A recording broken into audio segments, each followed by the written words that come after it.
Ibrahim Raisi. Bienvenido a Nicaragua. Es la primera visita oficial del presidente Ebrahim Raisi por América Latina. Inició su gira el fin de semana por Venezuela y este martes arribó a Nicaragua, donde se reunió con su homólogo Daniel Ortega. El mandatario persa aprovechó su visita a Nicaragua para señalar a Estados Unidos de querer deponerlo del poder. Hoy día la nación iraní es una nación avanzada, a pesar de las sanciones del enemigo, y eso demuestra que si un pueblo tiene la voluntad firme, de ninguna forma las potencias diabólicas pueden pararlo. Vino el expansionismo yanqui.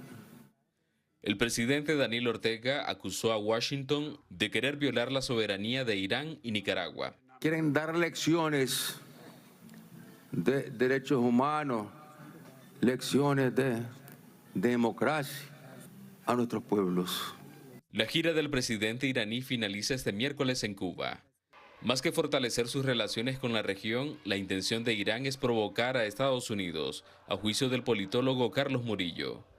Para Irán es necesario posicionarse lo más que pueda en el traspatio de los Estados Unidos y por eso Cuba, Nicaragua y Venezuela resultan posiciones geopolíticas y geoestratégicas claves. El presidente Ebrahim Raisi ha expresado durante su gira latinoamericana que Irán tiene la intención de profundizar sus relaciones económicas, políticas y culturales, mientras el Departamento de Estado determinó en un comunicado que sigue tomando en serio las intenciones de Irán de expandir sus actividades en el hemisferio. Tenemos aquí al doctor Carlos Sánchez Berzaín, director del Instituto Interamericano por la Democracia, ex ministro de Defensa de Bolivia y gran conocedor en la región de estas penetraciones extracontinentales. Ya no solamente China, ya no es Rusia, ahora es abiertamente Irán. ¿Qué va a hacer? Otro elemento que no se ha planteado, Israel ante esa amenaza iraní en la región. Israel tiene su política muy bien demarcada y lo que ha hecho Israel es retirarse de los sitios donde hay dictaduras, porque Israel es un país democrático. Concentró sus embajadas de Bolivia y alrededores en Lima. Cuba la ha declarado enemiga, porque el choque que se plantea aquí, y que no es entre Irán e Israel, es el choque de libertad y democracia contra dictadura y violación de los derechos humanos. Y este viaje del presidente de Irán, presidente entre comillas, representa la presentación abierta de la dictadura teocrática más importante del mundo. Dictadura teocrática quiere decir que es una dictadura que viola los derechos humanos a nombre de Dios. Ellos son musulmanes, imponen a las mujeres condiciones de desigualdad absoluta, desde el vestido hasta el trato discriminatorio. Matan, asesinan, están colgando gente en Irán, han institucionalizado el terrorismo de Estado y obviamente buscan en el mundo sus socios naturales.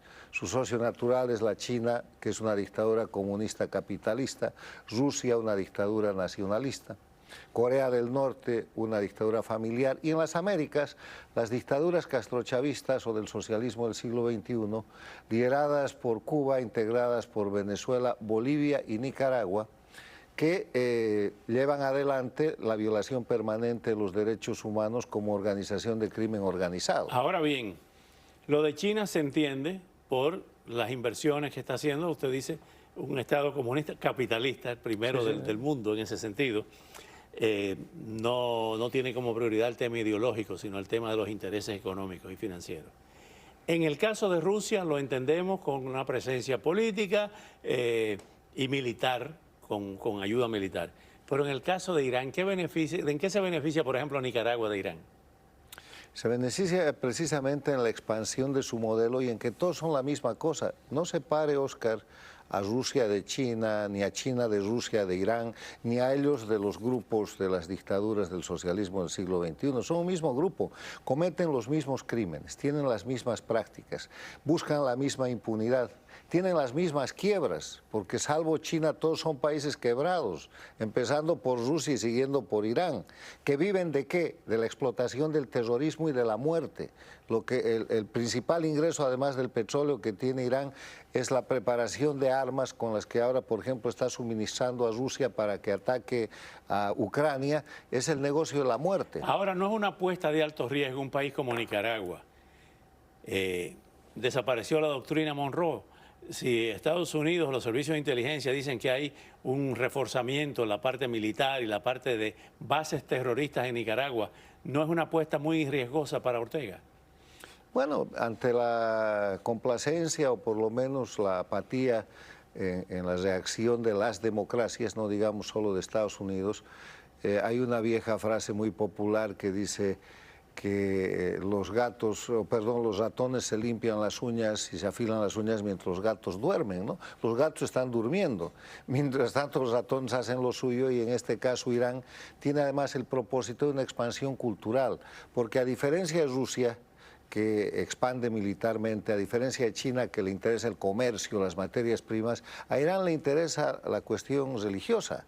Establecen minaretes, establecen centros religiosos. En Bolivia, país que este presidente no necesitaba visitar, han instalado toda una colonia donde le cambian el comportamiento cultural a la gente. El gobierno dictatorial de Evo Morales y ahora el de Arce Catacora ha permitido la presencia de un canal que transmite bajo la modalidad iraní, y la gente tiene que vestir y profesar la religión de esta gente, cambiando totalmente la cultura boliviana, y además de eso están sacando de Bolivia recursos evaporíticos naturales que tienen que ver con el uranio y con la materia prima para litio, avanzar en el proyecto nuclear que está prohibido. Entonces, hay de todo, pero esta es una dictadura que está 1000 años atrasada, es teocrática, matan a nombre de Dios.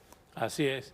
Y el enemigo es Satanás, satánico. Sí, y el enemigo ahora tiene cara de imperialismo, y en eso lo ha dicho bastante claro este presidente, este dictador con título de presidente. Ha dicho que él tiene que estar aliado con Cuba, Venezuela, Nicaragua y obviamente con las otras dictaduras, porque tienen los mismos intereses y el mismo enemigo. Y el enemigo es obviamente la democracia. No hay que equivocarse. Cuando dicen el enemigo, ellos lo plantean la narrativa de antiimperialismo y todo el mundo ve a los Estados Unidos. Pero no es Estados Unidos por Estados Unidos, es la democracia, es la libertad, es la forma de manejar los pueblos. Estos señores concentran el poder en manos de pocos, oprimen a los pueblos, los empobrecen para de esa manera manipularlos, mientras que la libertad permite el desarrollo y todo lo contrario. Gracias, doctor Sánchez Berzaín. Regresamos de inmediato.